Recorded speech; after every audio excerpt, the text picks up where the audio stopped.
así que hay que darle bastante importancia, ¿ya? Con respecto a evaluación preanestésica, vamos a ver un antes y un después en la evolución de la evaluación preanestésica.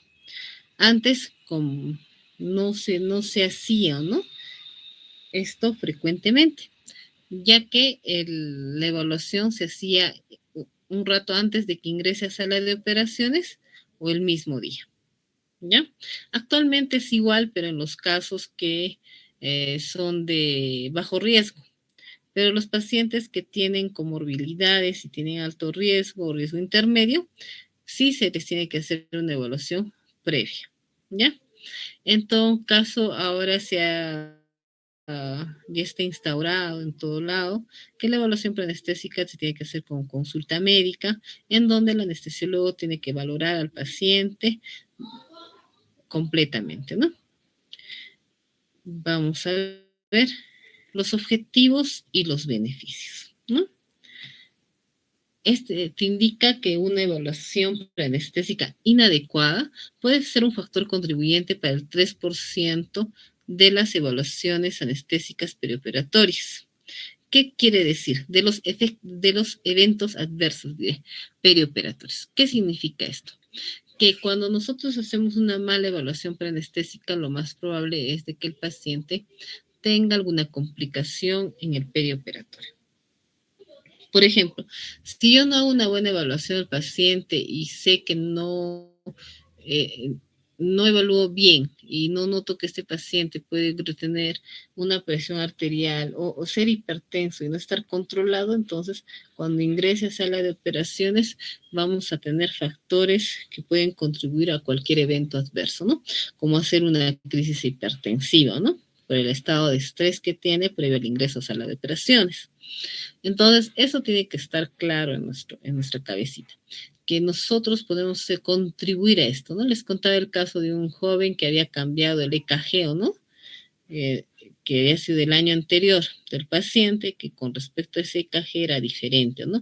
Yo, si no me doy cuenta, le coloco la medicación como es lo habitual y hago que le dé un paro, ¿no? Cardíaco al paciente en ese momento.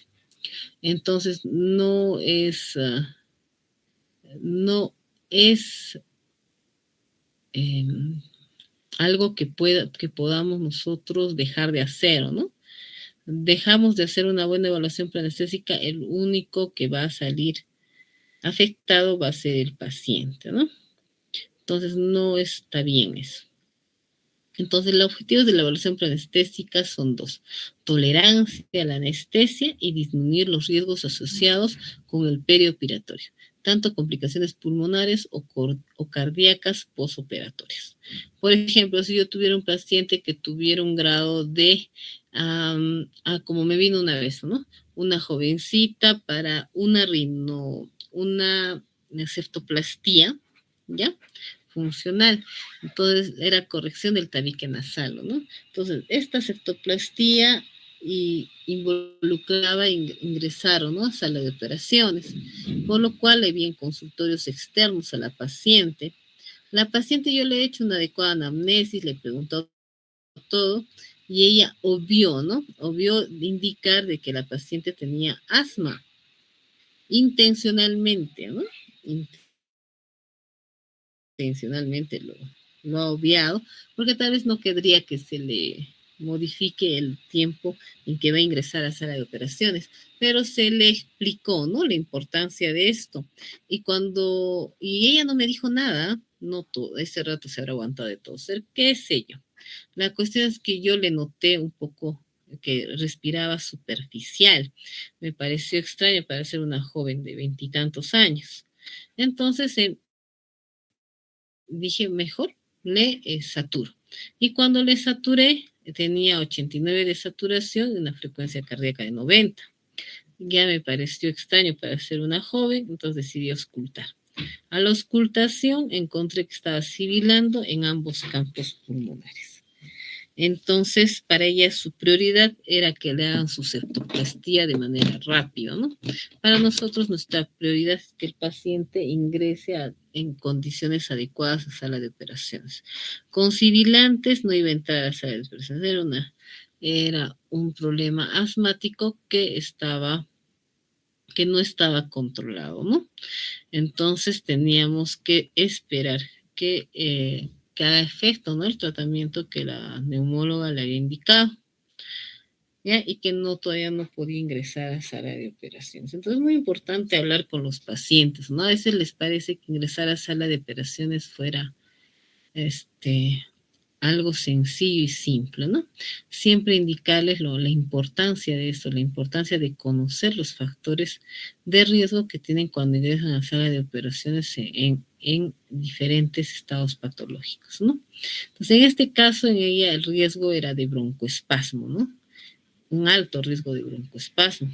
Y los broncoespasmos, muchas veces, si el paciente está con un cuadro agudo, nos va a traer muchos problemas en intraoperatorio. Y hasta podemos llegar a tener una hipoxia severa en la paciente por buen tiempo. Entonces, no es algo sencillo. Entonces, importantísimo, ¿ya? Indicar a los pacientes esto y también la evaluación preanestésica, porque yo no me doy cuenta que la paciente está mal, ingresa a sala de operaciones y nos hace todo ese cuadro, ¿no? Porque no se sabía, porque la paciente ocultó, qué sé yo. Entonces, muy importante un buen examen físico, siempre viendo, ¿no? Al paciente en global, ¿no? En global. Bueno, ¿se me escucha? Hola. Sí, doctora. Entonces, tengo que ver también qué enfermedades concomitantes tiene, ¿no? Eso ya habíamos explicado, puede ser diabetes, hipotiroidismo, hipertiroidismo. ¿Por qué es importante? Acuérdense que la diabetes es un estado en el cual el paciente tiende a presentar otras comorbilidades. Por ejemplo, ya sea problemas de neuropatías, ya sea problemas de hipertensión, ya sea problemas de dislipidemia, ¿o no? Asociados a su diabetes, ¿ya? Entonces, ¿qué pasa si a este paciente no se le hace un adecuado chequeo? Vamos a encontrarnos con otras comorbilidades. Aparte de esto, que tienen un sistema inmunitario bajo, lo cual hace de que el paciente pueda adquirir cualquier infección con mayor facilidad, ¿no? Que el que tiene su sistema inmune adecuado, ¿no? Entonces, ¿qué pasa si... y que los cuadros infecciosos también no va a mejorar con facilidad, ni tampoco la cicatrización también en estos pacientes no es adecuada. Entonces va a tener una cicatrización que va a hacer en mayor tiempo la paciente, ¿no? O el paciente. Entonces, ¿qué pasa ante esto, ante un paciente diabético? Yo tengo que saber que el paciente diabético A, B, C, D, E, J, K, que me puede contribuir a hacer una comorbilidad, ¿no? Y esto hace hasta isquemia cardíaca, ¿no? También puede hacerse. Entonces tenemos que tener cuidado de todo esto y agarrar al paciente en global, ¿no? O generalmente a veces son pacientes obesos que vamos a tener problemas en la vía aérea, ¿no? Entonces que también van a tener una mala cicatrización. Entonces todo esto conlleva a comorbilidades en el postoperatorio. Entonces, si esto, ya sabemos que esto tiene el paciente. Peor, si no está adecuadamente controlado esa diabetes, entonces con mayor riesgo, ¿no? De hacer todos estos problemas. Entonces eso tenemos que entender nosotros, ¿no? De que no solamente tenemos que ver al paciente como que es un paciente que le van a operar, digamos, una colecistectomía. Es un paciente varón o mujer de 50 y tantos años o de 40 y tantos años o de 60 y tantos años que como comorbilidad tiene diabetes mellitus. Y tenemos que identificar en la evaluación preanestésica si esta diabetes está controlado o no está controlado. Importante, sí, importante para el paciente, ¿no? Un adecuado control de la diabetes para que no se complique en el postoperatorio, ¿ya? Entonces también tenemos pacientes en los cuales tenemos que realizar diferentes interconsultas. Una fecha me pasó algo bien Interesante, ¿no? Vino un niño, ¿ya? Al cual yo noté medio cianótico. Yo dije, ¿qué? Y vi el riesgo quirúrgico pediátrico y el riesgo pediátrico tenía 1, creo, de riesgo quirúrgico. Si el doctor no sé a quién ha ocultado, a quién habrá visto, porque no parecía ser del niño, ¿no? Entonces, no me basé en el riesgo quirúrgico y evalué al menor, en el cual encontré un soplo sistólico muy evidente, ¿ya? Y le empecé a indagar a la mamá y la mamá decía que el niño se cansaba mucho, ¿no? Cuando caminaba, ¿no? Es decir, era muy notorio que este menor tenía otra patología. Le pedí una placa de rayos X en el cual se ve una cardiomegalia evidente, ¿ya? Y le pedí un ecocardio para que lo evalúe y le interconsulta cardiología, ¿ya? Entonces, a veces hay cosas que creemos que todos los pacientes son iguales. Mentira. Entonces, tenemos que estar viendo e indagando, ¿no? Con respecto al paciente. Si notamos ABC, entonces ya debemos estar enfocándonos, ¿o no? En patología cardíaca, en patología respiratoria, ¿ya? Y también los antecedentes es muy importante evaluar, ¿no? Muy importante. Entonces, efectivizar análisis, se dice, ¿no? En este caso le pedí una placa de rayos X, ¿no? Por ejemplo, una fecha me pasó que había un paciente que tenía notoriamente circulación colateral, un abdomen distendido, tenía signos del oleaje, entonces si tiene ascitis. Indagué y tenía antecedente de alcoholismo, ¿no? Pero en la historia no había nada de esto, entonces hay que saber efectivizar algunos análisis, pedir perfil hepático e interconsultar a gastroenterología, ¿no? Es muy importante también hablarle al paciente de cómo está, cómo va a ser el proceso en general de la anestesia misma y del procedimiento quirúrgico un poco, ¿ya? Pero ¿para qué? Para disminuir la ansiedad, ¿no? En los pacientes y también en los familiares. Es muy importante también indicarles el ayuno por el riesgo de broncoaspiración, que ya hemos comentado y siempre les comento, ¿no? El riesgo de broncoaspiración si no tienen un adecuado horas de ayuno. Acuérdense que hay pacientes que se les considera estómago lleno. Por ejemplo, todos los que sufren de gastroparesia. ¿Y quiénes son los que producen gastroparesia? Por ejemplo, los hipotiroideos, los diabéticos, los obesos, las gestantes. Todos ellos tienen gastroparesia. ¿Y esto qué significa? Que no van a poder ellos eliminar, ¿no? en el tiempo que nosotros creemos, ¿no? Que va a poder hacerlo. Pero digerir, ¿no? Los alimentos. En el tiempo que nosotros pensamos que tuviera que digerir, no lo van a hacer en ese tiempo. Entonces, por eso se les considera como estómago lleno y trabajamos en ello, ¿no? Un número menor de casos de cancelación el día de la cirugía. Correcto, ¿no? Si el paciente está, como les dije, ¿no? Esa paciente asmática con sibilantes, tal vez el doctor le pone el pulsosímetro y si es acucioso se da cuenta que tiene algún cuadro respiratorio, le ausculta, está sibilando y lo cancela, ¿no? Entonces, ¿qué significa una cancelación del día de la cirugía? Un montón de cosas. Imagínense que en esa sala pudo haber entrado otro paciente y haberse trabajado adecuadamente las enfermeras que está ahí, el médico anestesiólogo, los técnicos, el personal de limpieza, ¿ya? Si se copó una sala que nunca debió coparse con una paciente mal preparada, ¿no? Entonces eso conlleva gastos económicos también para la institución. Acuérdense que se va a hospitalizarse en una cama, y también el costo emocional de la paciente, porque el paciente está tenso, esperando su cirugía y que no se dé ese día es realmente para el paciente estresante. Entonces, eso tenemos que entender. Cuando nosotros hacemos una buena evaluación preanestésica, evitamos comorbilidades. Entonces, la duración va a ser más corta en la hospitalización y menores costos hospitalarios. Todos estos son los objetivos y beneficios de una adecuada evaluación preanestésica. ¿Ya? Entonces, en la evaluación preoperatoria vamos a indicar, ¿no? Continúa, sí puede continuar y llegar a la cirugía, ¿no? Pero también podemos retrasar la cirugía o aplazar la cirugía. ¿A qué nos referimos con eso, no?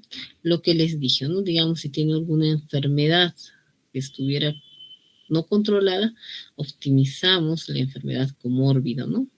O si necesita evaluación por otros especialistas o algunas pruebas que no se le hizo, lo hacemos efectivo, ¿no? Entonces, definitivamente se va a retrasar la cirugía, ¿ya? Entonces, es muy importante indicarle también al paciente que esto es necesario para que su cirugía no se complique, ¿no? Ahora, ¿qué se refieren con aplazar la cirugía?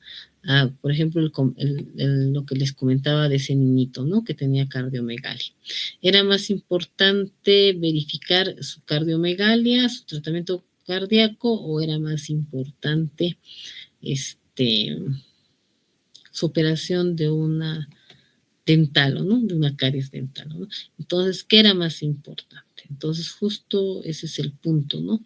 ¿En qué momento decidimos hacer esto? Entonces, si el paciente, por ejemplo, en este caso tenía una insuficiencia cardíaca, porque tenía, no me acuerdo muy bien, insuficiencia mitral, creo. Entonces, este paciente, el cardiólogo había indicado que tenía que derivarse a Lima, ¿no? Para tratamiento quirúrgico. Entonces, en este caso sería aplazar la cirugía, ¿no? Siempre primero considerar que el tratamiento, ¿cuál es el tratamiento principal para este paciente? En este caso, su tratamiento cardiológico era más importante que su tratamiento dental, ¿no?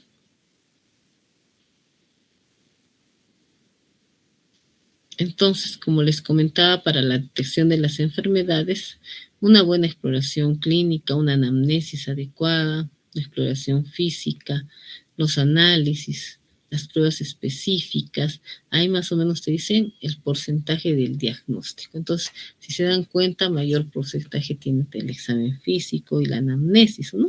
Que muchas pruebas, muchos exámenes auxiliares, ¿no? Entonces, en evaluación preanestésica, muchos ya hemos visto las hojitas de evaluación preanestésica, donde tiene que encontrarse el nombre, edad, sexo, la intervención prevista, ¿no? La que se está planteando, el cirujano que va a entrar, ¿ya? Entonces ahí se tiene que indicar también qué operaciones tuvo el paciente previamente. Si tuvo alguna intervención quirúrgica previa, nos ayuda a determinar qué tal probablemente nuestra intervención va a ser tranquila, ¿no? Porque ellos ya fueron sometidos a anestesia general, ya le pusieron todos los medicamentos que normalmente les colocamos y no hizo ninguna reacción, ¿no? También enumerar si hay cuadros de alergia, como les decía, hay pacientes muy atópicos que te dicen, por ejemplo, me pasó un caso muy interesante de una niñita, ¿no? La niñita venía con el lóbulo de la oreja, la tenía como inflamada. Y cuando yo le toqué, estaba más grande, pero no estaba blando, sino estaba duro. Y comentó yo le dije, ¿qué te pasó acá? ¿No? Y me dijo que se había puesto un arete y de ese arete había hecho una reacción. Entonces siempre hay que parar, ¿no? Los oídos cuando te hablan acerca de reacciones, ¿no? Alérgicas, ya sea por contacto, ¿ya? Te puede hablar de que puede hacer reacciones a cualquier otro de nuestros dispositivos que le coloquemos o que utilicemos en el intraoperatorio o ya sea la medicación que reciba, ¿no? Entonces, ¿qué pasó? Entró a sala de operaciones y como era una cirugía corta, le pusimos nuestras máscaras laringeas. Muchos ya han visto las máscaras laringeas que utilizamos. Entonces, le colocamos la máscara laringea y empezó a presentar broncoespasmo. ¿Por qué? Dijimos, ¿o no? No se aspiró nada. ¿Qué está haciendo? Empezó a presentar una oportunidad de broncoespasmo, le pusimos hidrocortisona, después otra vez, entonces decidimos retirarle la máscara laringea, ¿no? E intubarle. Entonces, ¿qué pasa? Que tenemos que tener en cuenta que las reacciones, cualquier reacción que el paciente tenga a cualquier sustancia o cualquier material también, ¿o no? Acuérdense que es muy importante preguntar si tiene reacciones alérgicas al látex, porque va a estar en contacto en sala de operaciones. ¿Qué más? En alergias, es muy importante también, si ya hemos visto que nos puede hacer reacción alérgica, prevenir, ¿no? Colocarle hidrocortisona, clorfenamina, ¿no? Previamente al ingreso previamente a la inducción, ¿no? A la anestesia. Entonces también saber qué medicación está utilizando. Como ya habrán leído, ¿no? Cada medicamento tiene sus indicaciones. Por ejemplo, si el paciente está tomando algún antihipertensivo, hay que indicarle, ¿no? Mantener el antihipertensivo en el día operatorio. Muchas veces, hasta antes, en hospitalización, como nadie le dice nada, se quita el medicamento, ¿no? Entonces la presión no está adecuadamente controlada definitivamente. Es muy importante hablar de esto con el paciente. Aparte de eso, que no solamente están los antihipertensivos, sino también algunos pacientes toman beta bloqueantes. Y estos beta bloqueantes tenemos que tener en consideración que nos van a producir frecuencias cardíacas bajas, ¿no? Y que también cuando nosotros ponemos anestesia vamos a bajar un poco más esa frecuencia cardíaca. Entonces es muy importante tener en consideración que están tomando beta bloqueantes. Muchas veces se les quita en el intraoperatorio si la causa, si no fuera tan complejo el caso. Por ejemplo, ha hecho un infarto agudo de miocardio. Toma beta bloqueantes, aspirina, clopidogrel, ¿ya? Entonces, por ese motivo está manteniendo los beta bloqueantes. En ese caso no voy a retirar por los beta bloqueantes, definitivamente. Es decir, y también hemos visto de que 6 meses antes no se puede programar ninguna cirugía porque tiene alto riesgo de volver a infartarse. Pero si, digamos, ya pasaron los 6 meses y continúa con su tratamiento de beta bloqueante, aspirina, clopidogrel, entonces yo no le voy a quitar tampoco el beta bloqueante, ¿no? ¿Ya? Pero hay otros casos en los cuales, por alguna arritmia que el paciente haya tenido o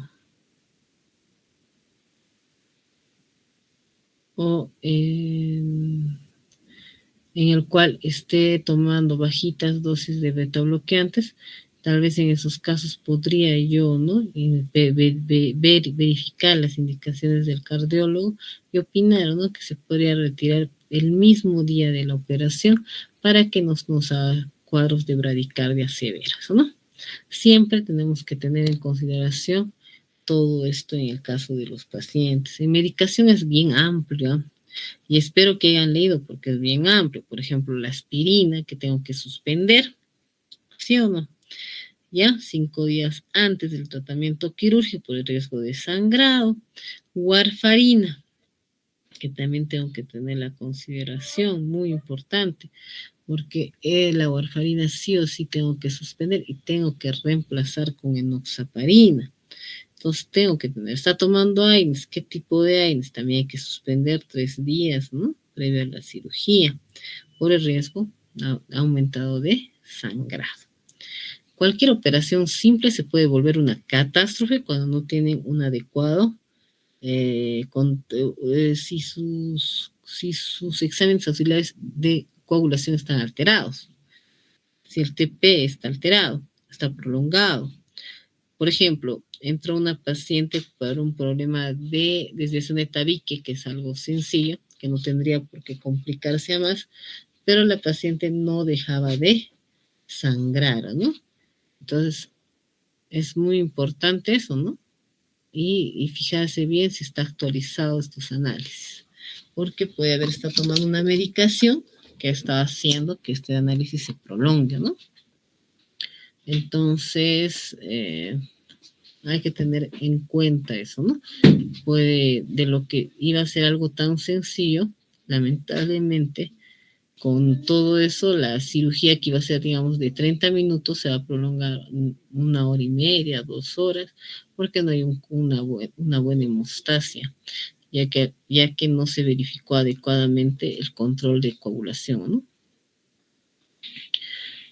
Bueno, entonces pasamos a lo que si está tomando prednisona o corticoides en el último año, ¿ya? Y por qué motivo lo está tomando, ¿no? ¿Ya?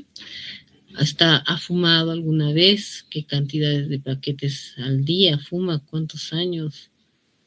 ¿No? ¿Todavía fuma? ¿O cuántas cajetillas fuma al día? ¿No? Es muy importante, acuérdense que los fumadores producen a nivel de los cilios disminución, ¿no? Del movimiento ciliar de la mucosa. Y esto hace que va a retener moco, ¿no? Entonces no va a poder eliminar fácilmente el moco y esto va a hacer que haya un grado de obstrucción. ¿Ya? No vamos a poder ventilar adecuadamente el paciente, ni el paciente va a poder ventilar adecuadamente espontáneamente por sí solo, ¿no? Esto me refiero cuando ya lo sacamos de la anestesia, entonces no va a sentir, ¿no? Que esté ventilando adecuadamente, vamos a tenerlo que tener mayor tiempo con tubo, si todo un problema, si no lo averiguamos. Entonces tenemos que averiguarlo, tenemos que pedirle al paciente que 6 meses antes o 3 meses antes es que se quite, ¿no? Lo que es el cigarrillo, si lo puede hacer, ¿no? O disminuir la cantidad de cigarros que consumen, algo siquiera para apoyar, ¿no? Y es muy importante. Acuérdense que el ASA aumenta también en estos pacientes fumadores, o solo por ser fumador. En este caso, a ver si bebe alcohol, cuánto tiempo bebe alcohol, ¿ya? Si es un alcohólico, ¿no? Muy importante. ¿Consume o ha consumido alguna vez drogas ilegales o no? Hay muchos pacientes que se drogan y lamentablemente en sala de operaciones son un problema al momento de la inducción. Si yo no sé que este paciente es drogadicto, la dosis que le voy a dar para producir hipnosis en este paciente me va a quedar chiquito, ¿no? Y probablemente pueda ser un problema de una inducción pobre, ¿no? ¿Qué significa esto? Que puede hacernos broncoespasmo, ¿no? En el momento de que yo quiera intubar, el paciente no va a estar despierto y se va a microespirar, ¿no? Y va a hacer broncoespasmo. Entonces, eso es lo que pasa, que tenemos este tipo de pacientes muchas veces nos piden sedaciones conscientes, pero nunca se sedan, porque como están acostumbrados a recibir medicación, siguen despiertos, ¿ya? No colaboran con la cirugía y hacen que tengamos que utilizar más drogas, más dosis, y en un momento se nos puede pasar, ¿o no? Entonces, lamentablemente, una sedación consciente se llama, así su nombre es esa, porque el paciente tiene que estar consciente. No pidan que el paciente no responda, porque el paciente tiene que responderles. Por la seguridad del paciente tiene que responderles. Y si es un paciente de este tipo, pedir otro tipo de anestesia, ¿no? ¿Ya?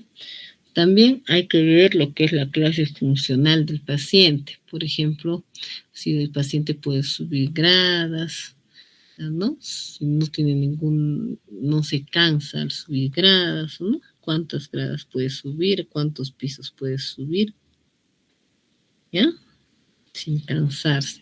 Entonces vamos a hablar más adelante. ¿Ha tenido usted algún problema con su corazón, dolor o presión torácica, ataque cardíaco, EKG anómalo, latidos saltados, soplo cardíaco, palpitaciones, insuficiencia cardíaca, líquida en los pulmones, ¿no? Todo esto indagando, ¿no? El estado previo del paciente. Tiene usted la presión alta. Muchos pacientes te dicen, no, sí, te dicen, ¿no? Alguna vez me dijeron que tenía la presión alta. Entonces, cuando te dicen así, alguna vez me dijeron que tenía la presión, paras las orejitas, le tomas la presión. Muchas veces no hay problema, pero algunas sí, ves de que el paciente tiene una presión alta, ¿no? Entonces vas, les haces su control en la semana, diferentes horarios, midiendo la presión y te das cuenta que sí era hipertenso, ¿no? Entonces esos pacientes son los que tenemos que captar, ¿no?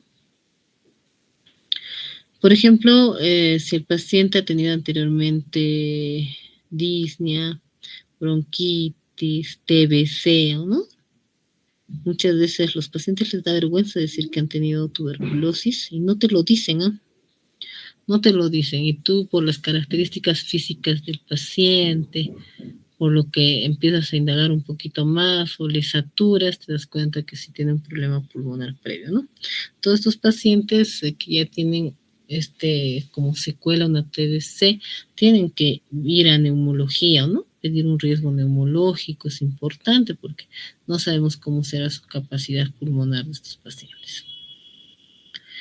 ¿Se encuentra usted enfermo ahora o recientemente ha tenido catarro, fiebre, escalofríos, gripe, tos productiva? Acuérdense de los cuadros agudos respiratorios que no pueden ingresar así los pacientes, ¿no?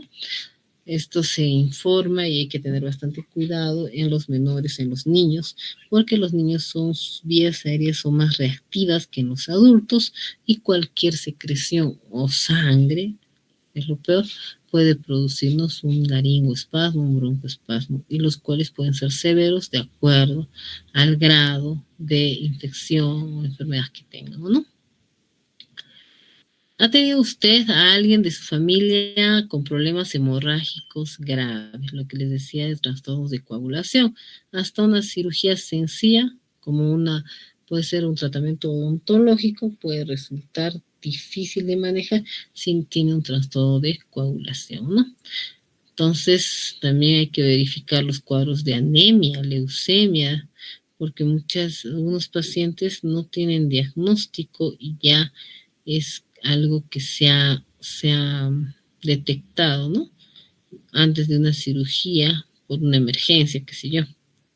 Entonces es muy importante, por eso evaluar siempre el hemograma, ¿no? ¿Ha tenido usted algún problema con su hígado, riñón, digestivo, aparato digestivo? Por ejemplo, dirán, no, pero ¿qué problema hay con el aparato digestivo? No sé, hay problema. Por ejemplo, un paciente que tiene pirosis o hernia hiatal, también se les considera de estómago lleno, ¿no? El riesgo de broncoaspiración va a tener. Espalda o cuello o mandíbulas. Cuando hablamos de esto, en cuanto a mandíbulas, vemos principalmente problemas con la vía aérea. Y esto tiene que ver en la articulación temporomandibular, si tuviera algún problema, o si tuviera artritis reumatoide, en caso de las articulaciones cervicales, va a haber problemas de rigidez. Y esto hasta puede llegar a fracturarse si se hace una mala maniobra, ¿no? Entonces, eso realmente tenemos que tener en consideración. Glándulas tiroideas, hiperreactivas. Muchos pacientes que vienen programados te dicen, no, sí, soy hipotiroidea, pero lo dejé hace tiempo mi tratamiento, ¿no? Y le preguntas acerca de su sintomatología y si tiene sintomatología, ¿no? De un hipotiroideo clínico. Entonces pides la evaluación endocrinológica, es lo ideal. ¿Por qué? Porque el endocrinólogo tiene que volver a valorar sus análisis y volver a darle su medicación que corresponde, ¿no? ¿Por qué? A veces dicen, no, por gusto nos mandan los de anestesio, no somos un caso clínico nosotros. En realidad no, porque esos pacientes hipotiroideos no controlados tienen riesgo alto de hipotensión intraoperatoria, hasta se pueden chocar. Y esto es porque tienen un mal control. ¿Ya? Entonces, eso es muy importante. Acá podemos accidentes cerebrovasculares, ¿o no? Por ejemplo, el paciente que tiene un cuadro neurológico, ¿no? Muchas veces no le dan importancia, pero estos cuadros neurológicos, el riesgo quirúrgico de ellos aumenta, ¿ah? Según el índice de Lee, el riesgo quirúrgico es un factor que aumenta, ¿no? El riesgo quirúrgico. Entonces, no es así nomás, también en todo riesgo del Goldman también. Ahí te hablan, ¿no? Accidentes cerebrovasculares también le dan su puntaje. Es decir, definitivamente es muy importante. ¿Por qué? Porque puede volver a hacerlo. Puede volver a hacer un accidente cerebrovascular. Entonces, hay que tener mucho cuidado. Dolor en piernas al caminar, problemas con el oído, la vista o la memoria. ¿Ha sido usted tratado alguna vez de cáncer con quimio o radioterapia? Es muy importante también. Acuérdense que la quimioterapia puede producir lesión a nivel de las venitas, ¿no? Muchas venas van a estar quemaditas y no, cuando nosotros canalicemos una vena, no, tal vez lo vamos a fácilmente a lesionar y no vamos a poder conseguir una vía periférica con facilidad. Es muy importante saber eso, ¿no? Por ejemplo, la radioterapia hace que se modifique nuestra vía aérea, ya que quema, ¿ya? Entonces es muy importante saber, ¿no? Si el paciente ha tenido quimio o radioterapia. Si está embarazada o no la paciente, también es importante. Imagínense que no saber y nosotros pos anestesia, ¿no? El paciente presente un aborto, ¿no? O presente un trabajo de parto prematuro, qué sé yo. Pero es muy importante, ¿no? Detectar a la paciente embarazada. ¿Ha tenido usted alguna vez problemas con la anestesia o la cirugía, no? Por lo que les decía, ¿no? Sí es muy importante. Pero una vez una paciente ingresa, ¿no? Y dice, sí, la anterior vez me dijeron que había sido todo un problema para el anestesiólogo. Ella no sabía por qué, no sabía de qué, pero así nomás indicaron, ¿no? ¿Y qué anestesia le mandó? Anestesia general. Entonces, si puedo ponerle a esta paciente anestesia raquidia, le pongo raquidia, porque sé que hay problemas con la anestesia general. Y si veo que complicaciones hago una inducción lenta para no tener más complicaciones, ¿no? Es decir, si puedo detectarlo a tiempo, mejor, porque ya me está dando un buen dato, ¿no? ¿Tiene usted algún diente aislado, suelto, dentaduras, puentes, aparatos? Acuérdense que todas estas cosas en la vía aérea se pueden, cuando el paciente, nosotros iniciamos con la inducción, con la hipnosis, el paciente no va a tener un control, ¿no? Adecuado. Si hay algunas cosas sueltas, se va a introducir a la vía aérea, definitivamente. Entonces, no podemos dejar de preguntar si tiene algún aparato, ¿no? Sus capacidades físicas limitan sus actividades diarias. Paciente ronca, ¿no? Sí, eso es muy importante también determinar, ¿no? Porque acuérdense que los pacientes roncadores generalmente son pacientes que pueden tener síndrome de apnea obstructiva del sueño, entonces habría que indagar un poquito más. Si estos pacientes con síndrome de apnea obstructiva del sueño, nosotros en la inducción colocamos primeramente como ansiolítico el midazolam, con eso nomás van a estar deprimiendo la parte respiratoria y si no nos damos cuenta nos puede hacer apnea. Y nos puede hacer un paro respiratorio en ese momento, antes de que nosotros estemos totalmente preparados, ¿no? Entonces, si es muy importante, o una sedación consciente nos piden y le sedamos y no nos damos cuenta que es un roncador crónico y nos puede también hacer depresión respiratoria. Entonces, siempre es importante indagar todas estas patologías previas del paciente. Lo que les hablaba, ¿no? La condición cardiorrespiratoria o la capacidad funcional del paciente es muy importante para ayudar, ¿no? Y así, y así nos ayuda, ¿no? Determinar si se debería realizar una evaluación preanestésica adicional o puede predecir los desenlaces perioperatorios, ¿no? Definitivamente la actividad, el ejercicio, ¿no?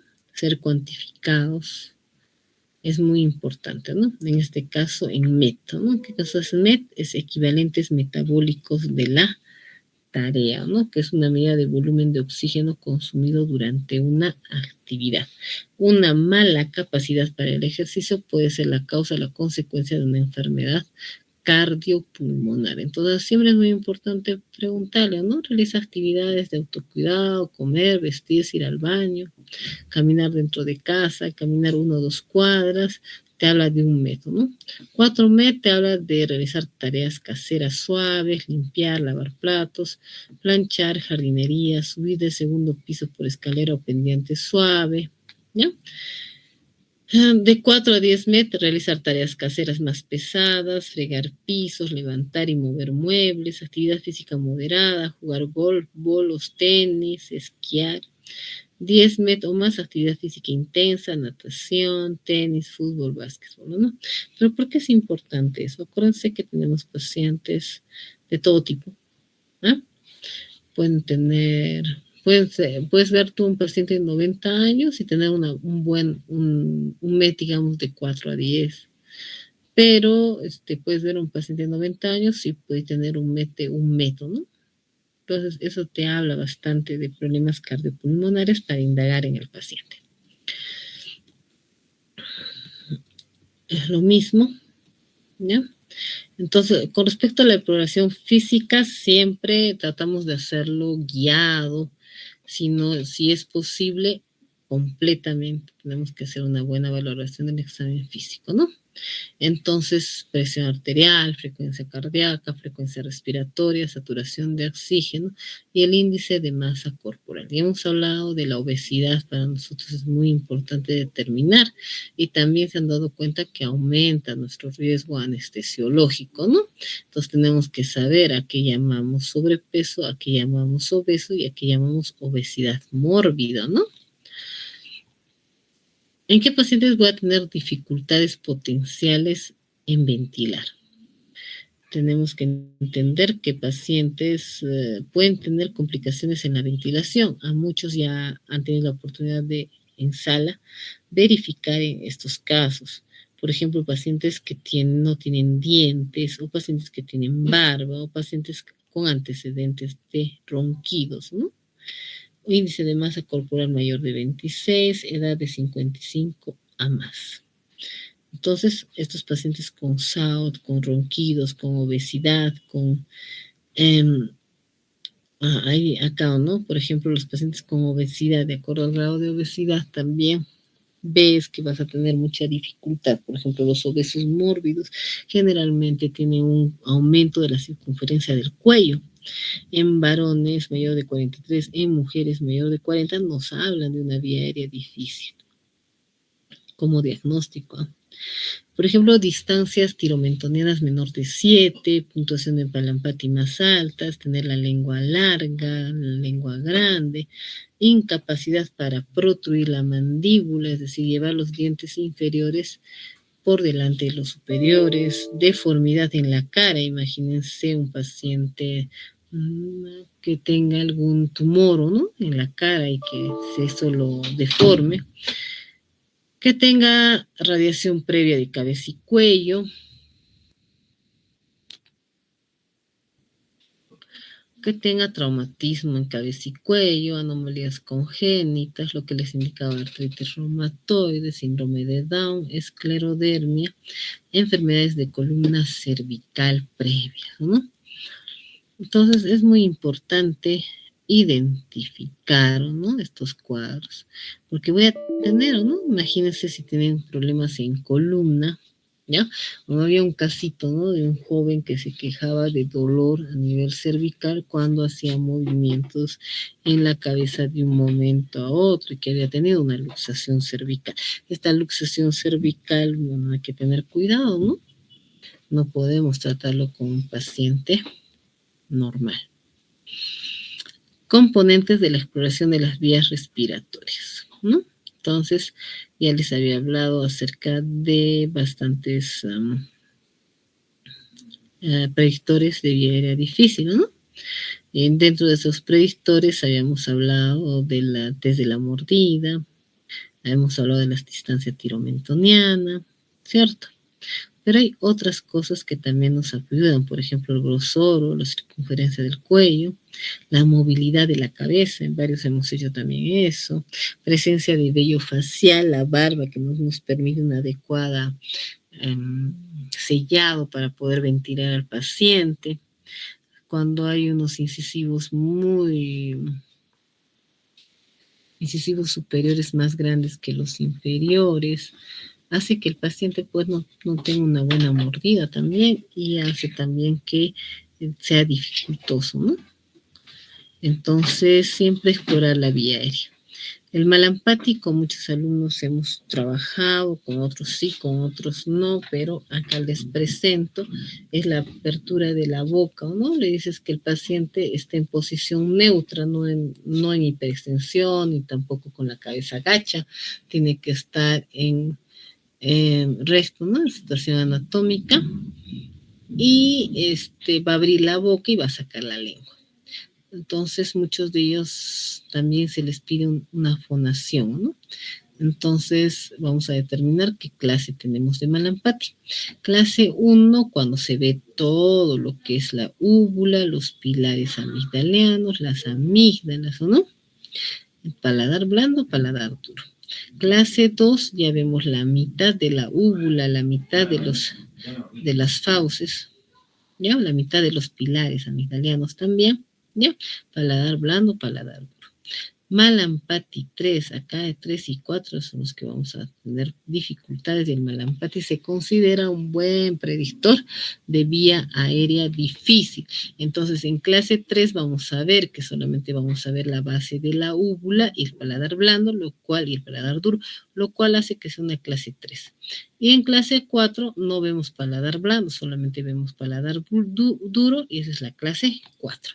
Entonces, eso tienen que tener en cuenta, porque tiene una alta sensibilidad, ¿ya?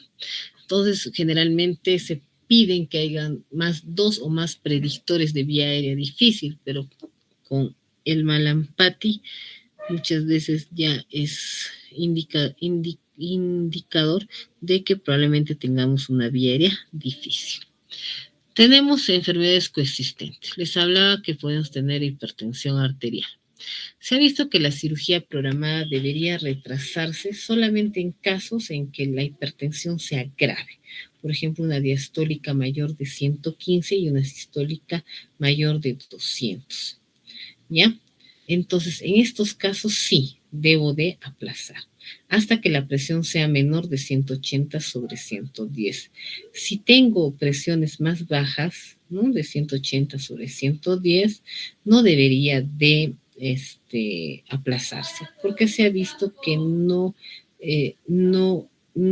va a tener mayor beneficio, ¿no? Esos son estudios grandes. Ahora, los YECAS y los ARAS, la administración preoperatoria de estos medicamentos, se asocia con un aumento en el riesgo de hipotensión intraoperatoria. Eso sí es cierto, ¿no? Si voy a esperar hipotensión en el intraoperatorio. Y justo hablaba con sus compañeros. Hay casos de que yo puedo decir, no tengo una buena hipertensión, mi hipertensión es controlada, todavía lo estoy controlando bien mi hipertensión. Hay pacientes y pacientes, ¿no? Entonces, y sé que el riesgo de sangrado es alto, puedo decirle que el día operatorio no lo tome, ¿ya? Pero en general, si no hay riesgo de sangrado, que mantenga el tratamiento, porque si no, previo al ingreso a sala de operaciones, las presiones se pueden elevar y hacer una crisis hipertensiva. En caso acá, por ejemplo, cardiopatías isquémicas, paciente que identifica el riesgo de cardiopatía según los factores de riesgo, identifica la presencia y la gravedad de cardiopatía según los síntomas y los hallazgos físicos o las pruebas diagnósticas, determina la necesidad de intervenciones preoperatorias y modificar el riesgo de los episodios adversos perioperatorios. Entonces, cuando tenemos cardiopatía isquémica, tenemos que entender que, mira, un 40% de los varones y un 65% de las mujeres no están diagnosticados, ¿no? ¿Ya? Entonces, estos pacientes que no están diagnosticados pueden hacerles un síndrome coronario agudo. ¿Ya? Entonces, ¿y qué debemos de ver en los pacientes? Factores de riesgo. Por ejemplo, si anteriormente ha tenido dolor torácico previo, si ha tenido disnea, ¿ya? Y determinar en el EKG, si bloqueo de rama derecha, bloqueo de rama izquierda, Q patológicos. Entonces tenemos que preguntar esto, ¿no? Y todo esto, al final, nos vamos a decir, a ver, tenemos un paciente que nos dice, yo fumo, luego le tomas la presión, tiene hipertensión, luego la edad, tiene 60 años, es un varón, gordo, hipercolesterolémico y tiene antecedentes familiares, ¿no? Entonces, todo esto, todos estos factores hacen que empieces a decir, bueno, oh, interesante. Entonces, a ver, señor, ¿usted ha tenido dolor torácico? Cuando camina, cuando sube gradas, ¿no? Y ahí recién vamos a recién poco a poco ir sacando, ¿no?, al paciente datos. Entonces, esos pacientes sí ameritan que nosotros, como les digo, ¿no?, parar las orejas y rebuscar, para así determinar si va a tener un aumento de los episodios cardíacos perioperatorios, porque puede haber, ¿ya? No les conté una fecha, una colega era un paciente ASA2, no ASA2 o ASA1, y el paciente hizo paro, en una inducción normal como la de siempre, pero hizo paro. No indagaron, no vieron factores de riesgo, ¿no? No se dieron cuenta que estaban ante un paciente con isquemia, ¿no?, previa. Entonces, estos pacientes sí ameritan que nosotros veamos todos estos factores de riesgo en global. Si tiene bloqueo de rama, qué interesante, todos tienen bloqueo de rama derecho, ¿no? Sí dicen, no, la mayoría tiene bloqueo de rama derecha. Pero pararás un poco las orejas si el paciente tiene todo esto más, ¿no? Es hipertenso, tabaquismo, tiene 60 años, 70 años, sexo masculino, hipercolesterolémico, ¿no? Tiene antecedente de que sí, mi mamá se infartó previamente, o verdad, ¿no? Entonces, todas esas cositas me harán parar las orejas, ¿no? Entonces, voy a verificar el EKG, ¿no? Es muy importante pedir el EKG y tengo que saber bien, ¿no?, en qué pacientes voy a pedirlos, ¿no? Entonces, porque no en todos los pacientes es una indicación real, ¿no?, pedir un EKG, pero hay muchos pacientes que sí ameritan que se les realice el EKG, ¿ya? Cuando les hablé de cirugías de bajo, alto, intermedio riesgo, ¿no?, es con respecto al riesgo de infarto o muerte de origen cardiovascular que ellos puedan tener. Por ejemplo, si es menos del 1% en procedimientos endoscópicos, cirugías superficiales, cirugía de carata, cirugía de mama. Intermedio, por ejemplo, en endoarterectomías carotidias, cirugía de cabeza y cuello, cirugía intraperitoneal intratorácica, cirugía ortopédica, prostática, que tenemos bastante en sala, ¿no?, del 1 al 5%. Y alto riesgo, mayor del 5%, si fueran cirugías mayores de urgencias, especialmente en ancianos, por ejemplo, cirugía aórtica u otra vascular mayor, cirugía vascular periférica o cirugía con cambios de volumen y o sangre de importancia. Bueno, las cirugías cardíacas así, ¿no? Entonces, estos sí son de alto riesgo, mayor del 5%.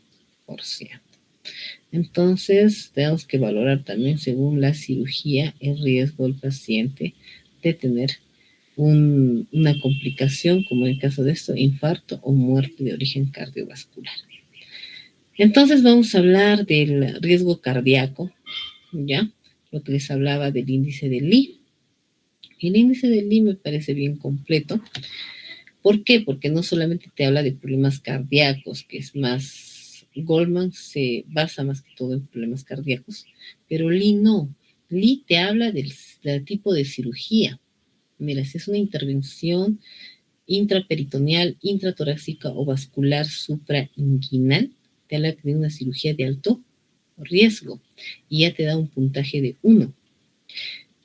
si ha tenido una cardiopatía isquémica, antecedente de una insuficiencia cardíaca, hasta acá todo cardíaco, estos dos cardíaco diré, pero ya acá te habla de antecedentes de enfermedad cerebrovascular, ya te aumenta un punto.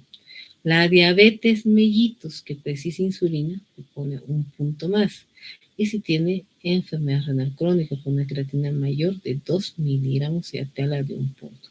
Entonces, imagina 1, 2, 3, 4, 5, 6 puntos. Cuando es mayor o igual de 3 puntos, ya tiene un riesgo de episodio cardíaco grave del 5.4%. ¿Ya?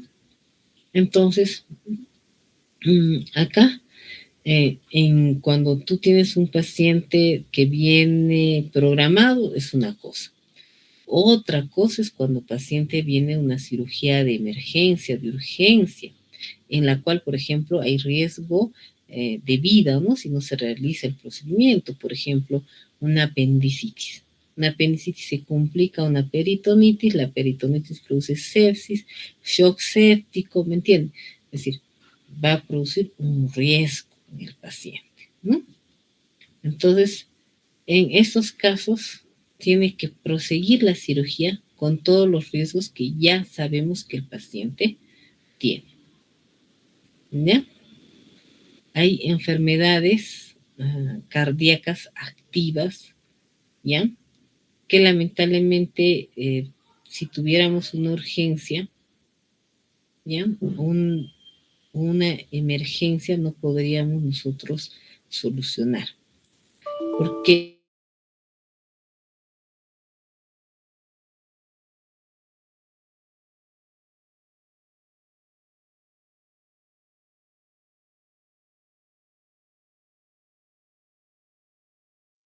hola, hola, hola, hola.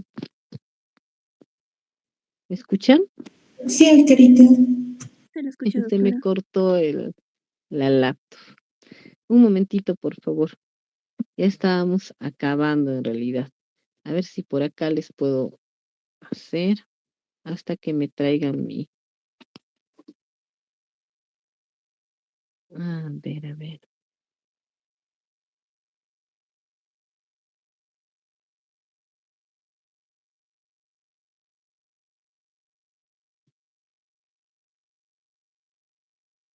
Creo que sí. A ver, les voy a compartir. Compartir pantalla.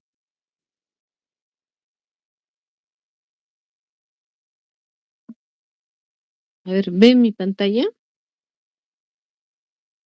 ¿Se ve bien? Hola, hola. Sí se logra ver, doctorita. Ahora para que vean un poquito mejor.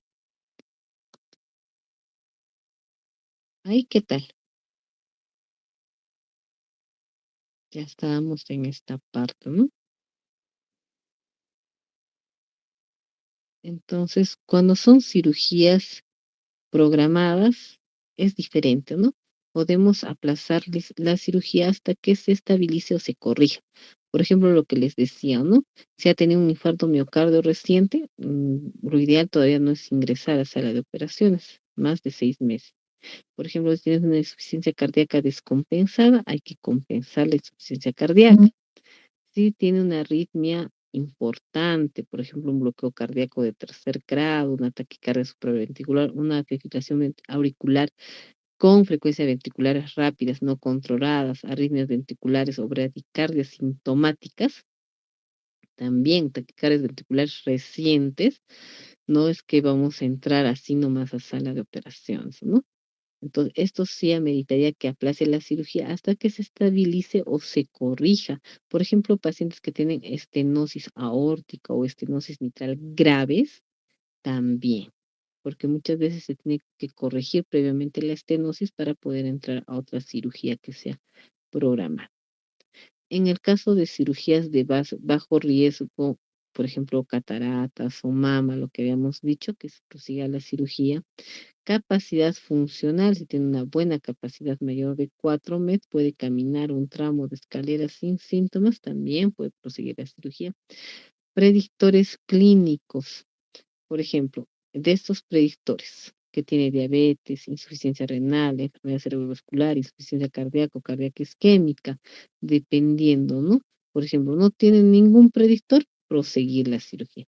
Pero si tiene uno o dos predictores clínicos y va a ser una cirugía vascular o cirugía de riesgo intermedio, que prosiga con la cirugía con control de la frecuencia cardíaca o consideres pruebas incruentas y va a cambiar el abordaje, ¿no? Mayor de 3 predictores clínicos y es cirugía vascular, considerar pruebas si va a cambiar el abordaje, ¿no? Si en realidad tenemos que ver si tienen predictores clínicos para que nosotros podamos indicar, ¿no? De acuerdo a estos predictores, si va a proseguir la cirugía o vamos a necesitar cambiar tal vez que no sea tan cruento, que no sea mayor tiempo operatorio, ¿me entiende? O si puede ser de otro tipo, una cirugía más, menos cruenta para el paciente, ¿no? Y así no tener más riesgo. Por ejemplo, en el caso de la diabetes mellitus, ya les he indicado una diabetes mal controlada, ¿no? Es muy importante siempre hacer la hemoglobina glicosilada y ver el EKG del paciente y la creatinina. Acuérdense que si los pacientes tienen más de 180 miligramos por decilitro de glucosa, no pueden ingresar a sala de operaciones programados. La evaluación pulmonar, la espirometría. Es muy importante la espirometría y determinar si tiene patrón restrictivo, obstructivo, previamente o no, y que la neumóloga compense esa situación. En enfermedades tiroideas también les he hablado del hipo y el hipertiroidismo, ¿no? Y acá vamos a tener algunos medicamentos, ¿ya? Que te dicen cómo debe tomar el paciente, si debe continuar, descontinuar. Entonces, en acá, por ejemplo, del ácido acetil salicílico, hay muchos casos en los cuales mm, no les retiran el ácido acetil salicílico en ciertas circunstancias, ¿no?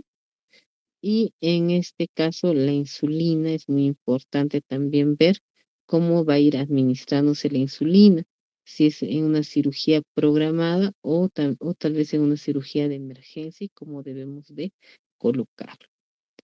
Por ejemplo, la warfarina, ¿no? Suspender 4 días antes de la cirugía, excepto para pacientes sometidos a cirugía de cataratas sin un bloqueo vulvar. Y entonces la warfarina tiene indicaciones también de suspensión. Entonces, de acuerdo también al ASA del paciente, de acuerdo también a la patología asociada y a la cirugía y a la edad del paciente, vamos pidiendo nosotros los análisis correspondientes. El ASA 1 es una persona sana, no fumadora, ¿ya? Que ya hemos conversado de esto, pero es muy importante volver a recalcar.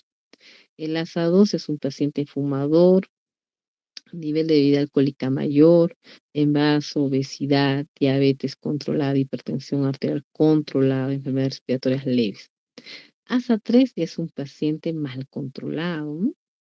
Diabético hipertenso, antecedentes de infarto de miocardio, insuficiencia cardíaca o estar en diálisis.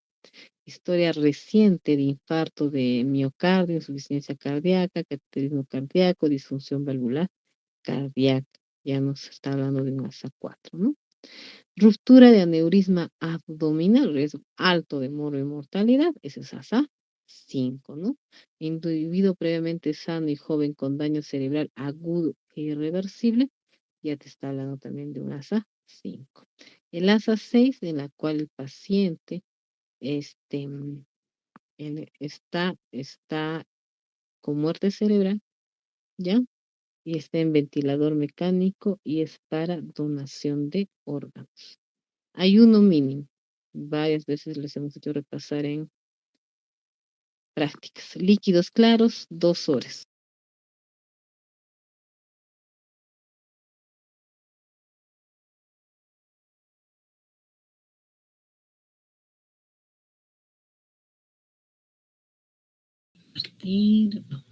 Vamos. Ya. ¿Se ve mi pantalla? Sí se ve, doctora. Ya. Muy bien. Entonces acá estamos, ¿no? Comidas grasosas, 8 horas. Fórmula infantil, 6 horas. ¿Ya? Leche no humana, 6 horas. Comidas sólidas suaves, 6 horas. Dieta blanda. ¿Ya? Y gracias. Ya estábamos terminando. ¿Ya? Entonces, espero que hayan entendido, ¿ya?, la importancia de la evaluación preanestésica. ¿Ya? Siempre considerar de que los tratamientos antidepresivos, ansiolíticos, psiquiátricos deben de continuar, no se debe dejar, porque el paciente, acuérdense que entra en estados de estrés previo a la operación. Y si el paciente no continúa con su tratamiento, puede desencadenar en un cuadro, qué sé yo, psicótico, ¿no?, en hospitalización. Entonces es importante que continúen con su tratamiento.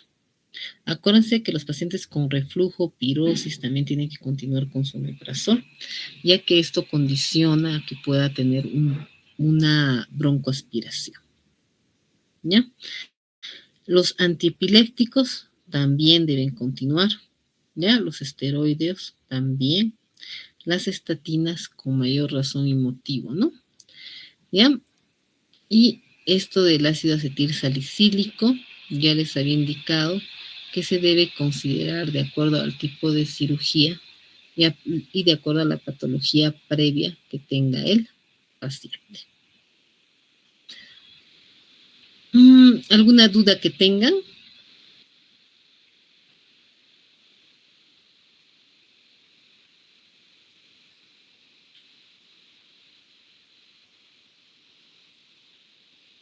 Hola, hola. ¿Alguna duda que tengan, chicos? ¿Ya se han dormido? Despierten. No, doctora, ninguna duda. Bueno, me hubiera gustado hacerlo esta clase presencial. Es bien compleja, le voy a enviarle al delegado para que se los pase y vayan lento. Acuérdense que esta evaluación preanestésica es importante en este primer aporte. La segunda clase ya vamos a hablar de vía aérea difícil, ¿ya? O manejo de vía aérea, que también una parte ya hemos hablado acá en esta clase, ¿no? Entonces, chicos, nos vemos a la siguiente clase. Cuídense. Y el sábado sí van a ser nuestras clases presenciales. ¿Correcto? Nos vemos, chicos. ¿Alguna pregunta que tengan? Sus rotaciones, ¿qué tal, cómo le están llevando? Los alumnos de la doctora Pilar. La doctora Pilar me había indicado de que no están yendo a sus rotación. Por favor, no se descuiden. Después no van a poder solucionar inasistencias. Ya saben que la práctica es más que todo la asistencia a la práctica. Si no asisten a la práctica, no se les va a poder colocar una nota aprobatoria, ¿no? ¿Me han escuchado? Hola, hola. Sí, doctora. Sí, doctora. ¿Ya? Cualquier cosa que quieran hablarme o decir o preguntarme, estoy a su disposición. Nos vemos, chicos. Hasta la siguiente. Muchas gracias, doctora. Buenas noches. Hasta luego, doctora. Buenas noches. Buenas noches.